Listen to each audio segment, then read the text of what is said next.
Hi guys, இன்றைக்கி ஒரு படத்தோட ரிவ்யூ பார்ப்போமா?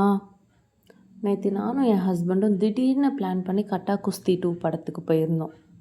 உண்மையாக சொல்லணுன்னா ரொம்ப நாள் கழித்து ஒரு ஃபீல் குட் மூவி பார்த்த ஒரு ஃபீல். அதுக்கெலாம் முன்னாடி ஒரு காமெடி ஆயிடுச்சு. டிராஃபிக்கில் மாட்டிக்கிட்டோம், பார்க்கிங் கஷ்டமாக இருந்துச்சு. ஒரு வழியாக பார்க் பண்ணதுக்கப்புறம் ஒரு 5 மினிட் எங்களை லிஃப்ட்டும் பழி வாங்கிடுச்சு. அந்த கேப்பில் என்னோடய பழைய நினைவுகளை திரும்பி அப்படியே பார்த்துட்டு இருந்தேன், ரசிச்சிட்டு இருந்தேன். ஐயோ, படத்தை மிஸ் பண்ணிவிடுவோம் போல் பாதி அப்படின்னு நினச்சிட்டு பயந்துக்கிட்டே தான் இருந்தேன். அது மாதிரியே ஒரு 5 மினிட்ஸ் மிஸ் பண்ணிட்டேன். ஓகே, வாங்க படத்துக்குள்ளே போகலாம். படம் எப்படி இருந்துச்சு தெரியுமா? ஒரு வார்த்தையில் சொல்லணுன்னா ஃபேமிலி என்டர்டெய்னிங் மூவி. பாட்டோட எந்த ஃபீல்மே கெடுக்காமல் அதே லைனில் ரொம்ப அழகாக கொண்டு போயிருந்தாங்க. கதையை எங்கேயுமே இழுக்காமல் comedy, emotion, family sentiment, love எல்லாத்தையும் சரியான அளவில் கரெக்டாக கொடுத்துருந்தாங்க. நீட்டாக இருந்துச்சு. இந்த படத்தில் விஷ்ணு விஷால், அப்புறம் ஐஸ்வர்யா லக்ஷ்மி, ரம்யா கிருஷ்ணன், யோகி பாபு இவங்களாம் நடிச்சிருந்தாங்க. சூப்பராக இருந்துச்சு. இதில் ஒரு ஷாக் என்னென்னா, என் ஹஸ்பண்ட் நானே கேட்காம ஓடி போய் பாப்கார்ன் வாங்க போயிட்டாங்க.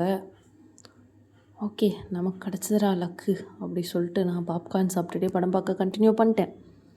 அந்த படத்தில் எனக்கு ரொம்ப பிடிச்ச கேரக்டர் எதுனா அந்த ஹீரோவோட கேரக்டர். ஏன்னா என் ஹஸ்பண்டை எனக்கு அப்படியே திரும்பி பார்க்குற மாதிரியே இருந்துச்சு. அட, யாரோ நம்ம ஹஸ்பண்ட் பின்னாடி கேமரா வச்சு சுற்றுறாங்கடா, அது யாருன்னு பார்க்கணும், அது மாதிரி ஒரு ஃபீல். நம்ம எல்லோரும் அடிக்கடி ஒரு பழமொழி சொல்லுவோம்ல, ஒரு ஆணோட வெற்றிக்கு பின்னாடி ஒரு பெண் இருப்பாங்கன்னு. ஆனால் இந்த படம் அப்படி மட்டும் கிடையாதுடா. ஒரு பெண்ணோட வெற்றிக்கு பின்னாடி அவளை புரிஞ்சுக்கிற, அவளை தூக்கி நிறுத்துகிற, அவளை நம்புகிற ஒரு நல்ல ஹஸ்பண்டும் இருக்கணும் அப்படிங்கிற மாதிரி ஒரு நல்ல மெசேஜ் கொடுத்துருந்தாங்க. அது மட்டும் இல்லாமல் 2 பேருக்கு இடையில் எவ்வளோ அண்டர்ஸ்டாண்டிங் இருக்கணும் அப்படிங்கிற விஷயத்தையும் ரொம்ப நேச்சுரலாக சொல்லியிருந்தாங்க.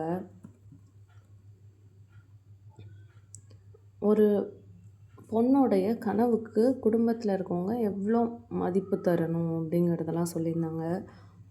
ரம்யா கிருஷ்ணன் மேம் வர சீன் எல்லாமே கிளாஸ். அவங்க ஸ்க்ரீனில் வந்தாலே வெயிட் அப்படின்னு நம்ம பார்த்துட்டு இருந்தவங்கெல்லாம் இப்போ மாறி அவங்க ஒரு வேறு ஜேர்னலில் நடிச்சிருக்காங்க. அவங்க வந்தாலும் சிரிப்பு, அந்த மாதிரி நல்லா இருந்துச்சு. விஷ்ணு விஷால் ரொம்ப நேச்சுரலாக அழகாக நடிச்சிருந்தார். ஐஸ்வர்யா லக்ஷ்மி அந்த கேரக்டருக்கு ஆப்ட். அவங்கள தவிர வேறு யார் நடிச்சிருந்தாலும் நல்லா இருந்திருக்காதோ அப்படிங்கிற ஒரு ஃபீல் கொடுத்தது. யோகி பாபு சார் பற்றி சொல்லவே வேணாம். அவர் வந்தாலே சிரிப்பு தான். தேட்டர்லாம் சிரிப்பு சத்தம் தான். கிளாப்ஸு விசில்லாம் தாண்டி சிரிப்பு சத்தம் தான் அப்படி இருந்துச்சு. இந்த படம் வெறும் சிரிக்க வைக்கிற படம் மட்டும் இல்லை.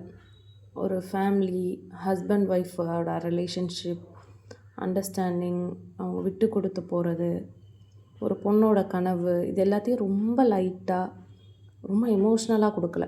சிரிக்க சிரிக்க சொல்லிவிட்டு அப்படியே கடைசியில் மனசுக்கு ஒரு நல்ல ஃபீலோடு நம்மளை அனுப்புகிற படம். நாங்கள் தேட்டர்லேருந்து வெளியில் வரப்போ செம்மையாக இருந்துச்சுங்கிற சத்தம் தான் நிறைய கேட்டுது. சூப்பராக இருந்துச்சு, வாவ், நல்ல படம், ஒர்த், அந்த மாதிரியான சவுண்ட்ஸ் தான். அந்த 2 hours எப்படி மூவ் ஆச்சுன்னே எங்களுக்கு தெரியல. டென்ஷன்லாம் மறந்து மனசார சிரித்து சந்தோஷமாக வீட்டுக்கு வந்தோம். அதனால் நான் என்ன சொல்கிறேன்னா, இன்னும் இந்த படத்தை நீங்கள் பார்க்கலன்னா கண்டிப்பாக ஒரு தடவை உங்கள் ஃபேமிலியோடு போய் தேட்டரில் பாருங்கள். சின்ன பசங்கள்லேருந்து பெரியவங்க வரைக்கும் எல்லாரும் என்ஜாய் பண்ணுற மாதிரியான ஒரு குட் ஃபீல் மூவி தான். என்னோடய ரேட்டிங் கேட்டிங்கன்னா 5க்கு 4.5 ஸ்டார். பிகாஸ் அந்த 0.5 எதனால் குறைஞ்சதுன்னா, அந்த பொண்ணோடைய கிளாஸ் டீச்சர் ஒருத்தவங்க இருப்பாங்க. அவங்கள எனக்கு அந்த மூவியில் அவங்களோட கேரக்டர் எனக்கு பிடிக்கல. அதனால் நான் அதில் கம்மி பண்ணிட்டேன். இந்த ரிவ்யூ உங்களுக்கு பிடிச்சிருந்தா ஒரு லைக் பண்ணுங்கள். உங்கள் ஸ்பவுஸ் கூட ஷேர் பண்ணிவிட்டு வா இந்த படம் பார்க்க போகலாம் அப்படி சொல்லுங்கள். நீங்கள் இந்த படம் முன்னாடியே பார்த்துருந்தா உங்களுக்கு எந்த சீன் ரொம்ப பிடிச்சிருந்ததுன்னு கமெண்டில் சொல்லுங்கள்.